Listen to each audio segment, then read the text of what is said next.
माढा तालुक्यातील केवड व वाकाव ही अतिवृष्टी आणि पुराने बाधित गावे असून पुराचे पाणी ओसरल्यानंतर जिल्हाधिकारी कुमार आशीर्वाद यांनी या गावांना प्रत्यक्ष भेट देऊन नुकसानीची पाहणी केली।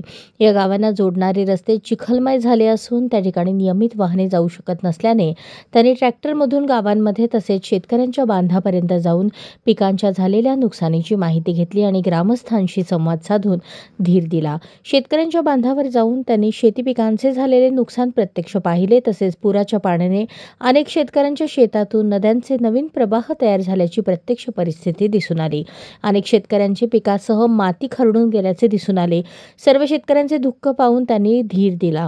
सर्व प्रशासन आपल्या सोबत असल्याचे त्यांनी सांगितले।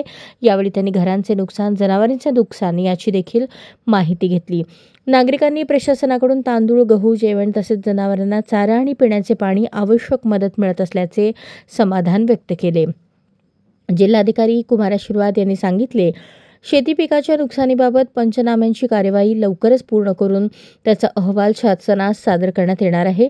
माढा तालुका प्रशासनाने घरात पाणी शिरलेल्या सर्व कुटुंबांच्या खात्यावर प्रत्येकी 10,000 रुपये रक्कम मदत जमा केली आहे। यावेळी मुख्य कार्यकारी अधिकारी कुलदीप जंगम, माढा उपविभागीय अधिकारी जयश्री आव्हाड, तहसीलदार संजय भोसले, तालुकास्तरीय सर्व यंत्रणांचे प्रमुख अधिकारी उपस्थित होते। अशाच नवनवीन अपडेटसाठी जनता राज्य न्यूज चॅनलला सबस्क्राईब करा, लाईक करा आणि शेअर करायला विसरू नका।